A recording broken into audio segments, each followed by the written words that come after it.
Today আর tomorrow, বর্ষা হয়তো politics করবেই today আর tomorrow, দেখেন। কারণ সে নেত্রী হিসাবে ভালো, তার অ্যাডমিনিস্ট্রেশন ভালো। হ্যাঁ, নেত্রী করার পরে মনে হয়েছে, প্লাস এই এতগুলি বৎসর একসাথে তার যে মানে অ্যাটিটিউড, বিহেভ, ক্যারেক্টার, মানুষের সাথে মিশা, সে যখন গ্রামে যায় কল্পনা করতে পারবেন না, 8 ঘন্টা 9 ঘন্টা পর্যন্ত, মানে সকালে দাঁড়ায় একদম বিকাল পর্যন্ত দাঁড়ায়, নিজের হাতে ইয়ে করে, মানে সাহায্য করে। মানে আমরা আছি না, আপনাদের সামনে কয়েকজনকে দিয়ে দিলাম চলে গেলাম, সেটা করে না। ইভেন তো স্কুলের ব্যাগ আছে না, আর বাচ্চারা নিয়ে যায়, এই ব্যাগ পিছনে নিয়ে ওইটার মধ্যে টাকা নিয়ে নিজের হাতে দিলাম, মানে নিজে 6 ঘন্টা 7 ঘন্টা 8 ঘন্টা পর্যন্ত দাঁড়ায় দাঁড়ায়। ধৈর্য আছে, দেশ সেবা করার মতো ধৈর্য আছে তার ভিতরে, ইনশাল্লাহ করতে পারবে। সেই বর্ষা আপু কি রাজনীতিতে যাবে কিনা বা রিয়েল নেত্রী হবে কিনা, সেটাই তো বললাম। না, তার মুখ থেকে শুনতে চাচ্ছিলাম যে তার আগ্রহ আছে কিনা, যেহেতু বিগত সময়ে আমাদের আর্টিস্টদের ক্ষেত্রে তিক্ত অভিজ্ঞতা আছে, অনেক আর্টিস্ট পরিবর্তনের পরে দেশ ত্যাগ করতে বাধ্য হয়, সেই জায়গা থেকে তার মুখ থেকে শুনতেছি এরকম আগ্রহ আছে কিনা। দেশ ত্যাগ করতে সেই বাধ্য হবে, আমরা তো ওরকম পলিটিক্স করি না যে ভাই, আমরা তো সবসময় নিরপেক্ষ, আমরা ভালোর দিকে ছিলাম। তা আমরা কখনোই ওই ধরনের পলিটিক্স, যদি কোনো না কোনো দল সাথে তো অংশগ্রহণ করেই পলিটিক্স করতে হয়। তা আমি যদি আমাকে ঠিক রাখি তাহলে আমাকে দেশ ত্যাগ করতে হবে কেন? আমি সৎ পথে থাকবো।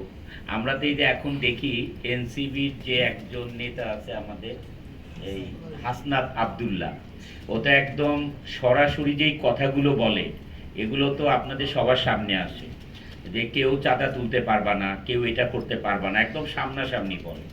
এই যে সৎ পথে থেকেও তো নেতৃত্ব দেওয়া যায়, এই ধরনের নেতৃত্ব দিলে তো আমার তো মনে হয় না জনগণ তাকে দেশ থেকে তাড়িয়ে দিবে। এটা হচ্ছে আমার বক্তব্য আর কি। আমি যদি সৎ থাকি তাহলে জনগণ তো জানেই যে আমি একজন সৎ মানুষ, তাহলে দেশ থেকে তাড়ানোর কোনো কথা নেই। আমি তার কাজ কাম ভালো লাগে, কারণ আমি হি ইজ ভেরি ট্রান্সপারেন্ট, কাজ ভালো লাগে। আমি এটা দেখেছি, যেটা সত্যি কথা, এটা আমরা সবার সামনেই বলতে পারি, কারণ এটা তো আর লুকানো জিনিস না, সবসময় ফেসবুক, ইউটিউব সব জায়গায় প্রচার হচ্ছে তার, এটা আপনাদের মাধ্যমেই প্রচার হচ্ছে, আমরা দেখছি। বর্ষাপু নেত্রী হিসেবে অনেক প্রশংসা করলো, সিনেমা থেকে জাতীয় রাজনৈতিক দল থেকে দেখতে চাই, তেমনটাও আপনার কি অভিমত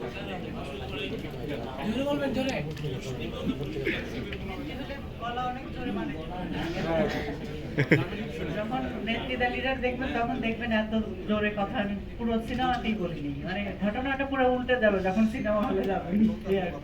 না আসলে মজা করে বলে, সবসময় বলে শুরু থেকে, যখন থেকে নেত্রীর সিনেমার গল্প লিখে, আর এই সিনেমার গল্পটা আসলে হঠাৎ করে সে একটা সিনেমা দেখছে, দেখার পরে আমাকে বলতেছে আমি একটা সিনেমা দেখেছি, আমার মাথায় একটা গল্প এখন ঘুরতেছে, কি করা যায়, আমি তোমাকে নেত্রী বানাবো, দেন সিনেমাটা করবো।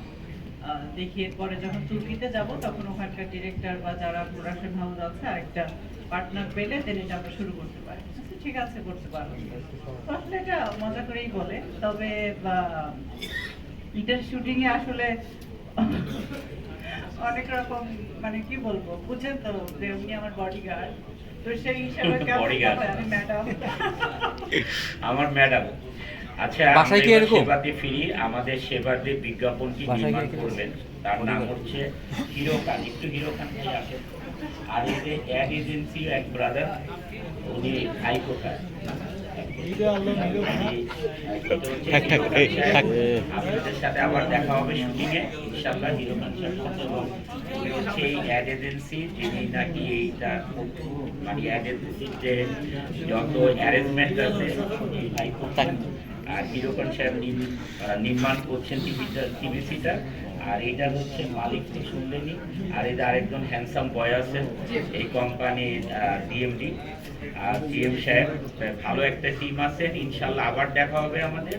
এখন আমরা সাইনিং করি।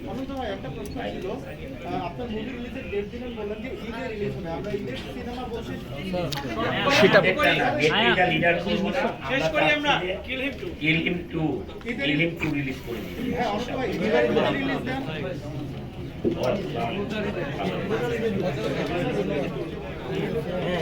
বলো